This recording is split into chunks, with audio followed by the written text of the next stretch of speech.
આજે આપણે સાંઈ બાપાના સંતો સામે નજર કરીએ. આજે અમે ઘણીવાર અહીંયા સ્કૂલોમાં પ્રવચન કરવાને જઈએ છીએ એટલે લોકોના મનમાં શરૂઆતમાં કેવી છાપ હોય કે આ બાવા આપણને શું વાત કરવાના, એને શું આવડતું હશે, એને વિજ્ઞાનની વાતો ભણવાની વાત એ ભણ્યા નહીં હોય, પાછી આપણને શું શીખ આપવા આવ્યા હશે. પણ જયારે પ્રવચન સાંભળે ત્યારે એને ખબર પડે કે આ શું ભણ્યા છે, એને ખ્યાલ જ નથી હોતો. પણ આપણા સંપ્રદાયમાં પણ જે સંતો છે, અત્યારે સાંઈ બાપાના 722 જેટલા સંતો છે, કેટલા બધા સુશિક્ષિત પરિવારમાંથી આવે છે. ખાલી સદગુરુ સંતોથી જ વિચાર કરીએ. મહંત સ્વામી બીએસસી એગ્રી થયેલા છે આજથી 40 વર્ષ પૂર્વે, ખૂબ જ વિદ્વાન હતા. ડોક્ટર સ્વામી તો પોતે ડોક્ટર જ થયેલા છે.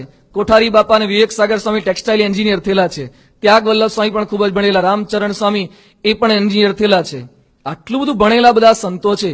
ઈશ્વર સ્વામી કેટલા બુદ્ધિશાળી છે. સમગ્ર સંપ્રદાયની બધી જ સત્સંગ પ્રવૃત્તિ એના કન્વીનર છે. ગાંધીનગરનું અક્ષરધામ તેઓની નિશ્રા હેઠળ, દિલ્હીનું અક્ષરધામ તેઓની નિશ્રા હેઠળ, બધું જ આયોજન સાંઈ બાપા પછી જો કોઈ કરતું હોય તો ઈશ્વર ચરણ સ્વામી કરે છે. ગાંધીનગરના મહંત છે પૂજ્ય આનંદ સ્વરૂપ સ્વામી ઇન્ડિયાની ટીમના ટેબલ ટેનિસના વાઇસ કેપ્ટન હતા. ભારતની ટીમના વાઇસ કેપ્ટન હતા ટેબલ ટેનિસના. એ આપણા ત્યાં સાધુ છે. આટલું ભણેલા, દરેક વિવિધ ક્ષેત્રમાં કુશળ એવા બધા સંતો આપણા સંપ્રદાયમાં છે. ઘણીવાર આપણને અસ્મિતા જ નથી હોતી કે આપણી પાસે કયો માલ છે, કયા સંપ્રદાયમાં આપણે પ્રવેશ કર્યો છે. સારંગપુરમાં અમને સંતોને પૂજ્ય ભક્તિસાગર સ્વામી, ભદ્રેશ સ્વામી વગેરે સંતો અભ્યાસ કરાવે છે. ભક્તિસાગર સ્વામી, ભદ્રેશ સ્વામી વગેરે કેટલું ભણ્યા છે. He has done MA in 13 subject. 13 વિષયમાં MA કર્યું છે. આખા ભારતમાં 13 વિષયમાં MA કર્યું એવો એક પણ વ્યક્તિ નથી. 13 વિષયમાં MA કર્યું છે. 3 વાર તો ભારત સરકારે ગોલ્ડ મેડલનો એવોર્ડ આપ્યો છે. આટલું ભણેલા સંતો એ આપણી પાસે છે.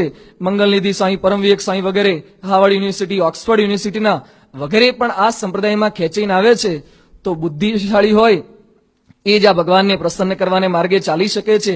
80 જેટલા એન્જિનિયર, 5 જેટલા ડોક્ટર, CA, MCA, MBA દરેક શાખાના સ્નાતક, અનુસ્નાતક એ આ માર્ગે ચાલે છે. ત્યારે આપણને લાગે કે ખરેખર બુદ્ધિશાળી હોય ખરા અર્થમાં એ જ આ પરમાત્માના તત્વને એ પામી શકે છે. એટલે અહીંયા એ કહે છે કે શ્રેય માર્ગ કોણ પસંદ કરી શકે? જે ખરા અર્થમાં બુદ્ધિશાળી છે એ શ્રેય માર્ગ પસંદ કરે. ઘણીવાર લોકોના મનમાં કેવી બીજી માન્યતા હોય છે કે ઘરે કઈ સુખ સમૃદ્ધિ નહીં હોય એટલે સાધુ થયા હશે.